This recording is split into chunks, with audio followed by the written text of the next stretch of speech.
दोस्तों, आज की कहानी है पति देव। लोग खत्म हो जाएंगे लेकिन जिम्मेदारियां कभी खत्म नहीं होगी। दोस्तों, कहानी शुरू करने से पहले अगर आपने चैनल को सब्सक्राइब नहीं किया हो तो कर लीजिए ताकि आपके पास पहुंच सके हर नया वीडियो। क्या है 2 मिनट भी तुम मुझे चैन से मत बैठने देना। आ जाऊंगा, बच्चा नहीं हूँ और यादें आते समय तुम्हारी लिस्ट का सब सामान लेते आऊंगा। अब रखो फोन। संतोष जी ने गुस्से से फोन काटा। सच में यार, ये औरतें भी 2 मिनट चैन से जीने नहीं देती। बोल कर आया था कि तुम्हारे पास जा रहा हूँ, फिर भी संतोष जी अपने दोस्त नरेंद्र जी से अपनी पत्नी की शिकायत करने लगे। अरे भाभी जी तुम्हारी चिंता कर रही होगी इसलिए फोन किया होगा, नरेंद्र जी ने समझाते हुए कहा। अरे नहीं यार, इन पत्नियों के ऊपर कोई जिम्मेदारी तो होती नहीं। घर में बैठे सब मिल जाता है, इसलिए अपना खाली दिमाग हर जगह घुमाती रहती हैं।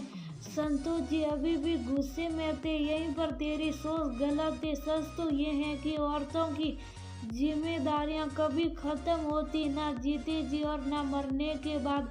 जीते जी वो हमारी चिंता में खुद का ख्याल नहीं रखती और मरने के बाद भी कुछ ऐसा कर जाएगी कि आपको चिंता ना हो। तू बहुत खुश नसीब है जो भाभी जी तेरी चिंता करती हैं।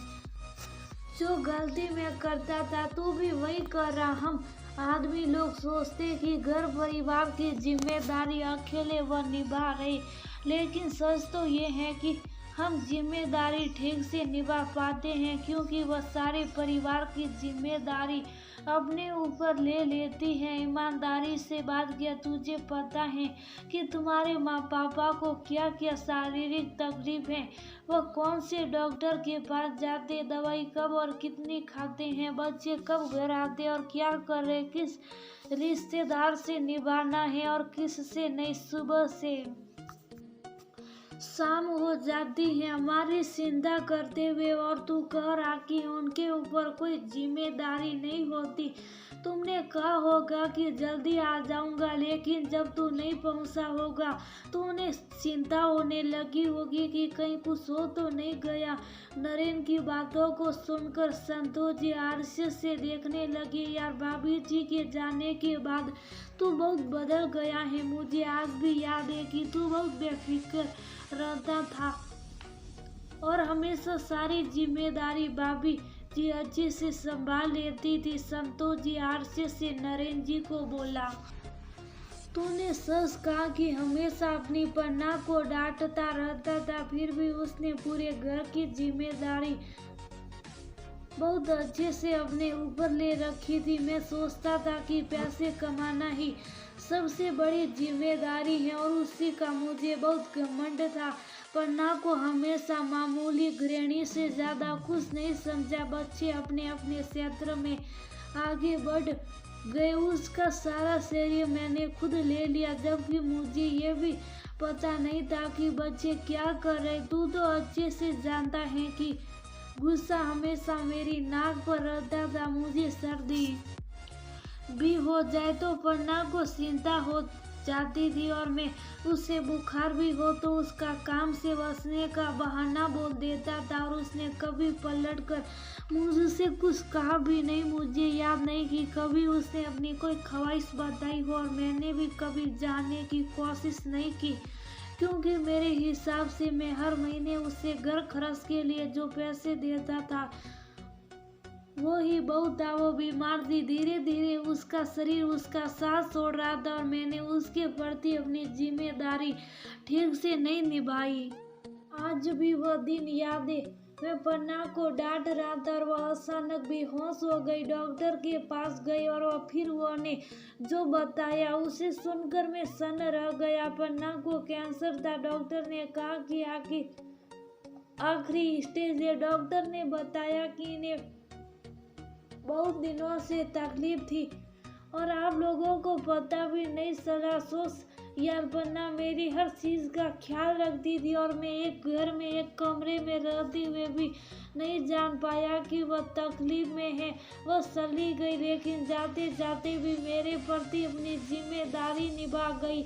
वह जानती थी कि उसके जाने के बाद मुझे बहुत परेशानी होगी, इसलिए मेरे लिए खत लिख गई। उसका पहला और आखिरी खत। इसमें उसने लिखा कि वह मृत्यु के बाद जान भी जाएगी, मेरा प्यार वो अपने साथ ले जाएगी और ये उसके लिए काफ़ी होगा।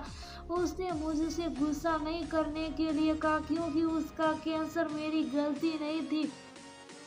उसने मुझसे अपने बेटे बेटी और पोते पोतियों से बहुत प्यार करने के लिए कहा, मुझे हमेशा खुश रहने के लिए कहा क्योंकि वह मेरा गुस्सा सह गई, लेकिन बाकी लोग नहीं सहेंगे। बेटे बहू को उनकी जिंदगी जीने देना, उतना ही रोकना टोकना जिससे बच्चे पलट कर जवाब ना दे। फिर मेरी कौन सी चीज़ कहाँ रखी और मुझे कब क्या खाना, सब की लिस्ट बना दी। नरेन अपनी पत्नी पन्ना की बात बताते बताते भावुक हो गए। आंसुओं को पोंछकर मुस्कुराते हुए अपने पास से एक कागज निकालकर प्यार से निहारते हुए कहा, जब तक पन्ना मेरे आंखों के सामने थी मैंने कभी उसकी इच्छा की कदर नहीं की, लेकिन अब रोज उसकी इच्छाओं का सम्मान करता हूँ। रोज उसका खत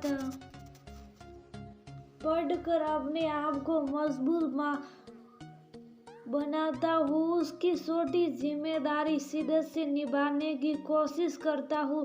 और सच कहूँ तो एक बात अब समझ आई कि लोग खत्म हो जाएंगे लेकिन जिम्मेदारियाँ कभी खत्म नहीं होगी, इसलिए अपनी जिम्मेदारी निभा। और अब घर जा, भाभी राह देख रही होगी। नरेन की बातों को सुनकर संतोष जी को भी अपनी सही जिम्मेदारी का एहसास हो गया और पत्नी को फोन करके बोला कि घर आ रहे और उसकी पसंद की कचौड़ी और जलेबी लेने बाजार चल दिए।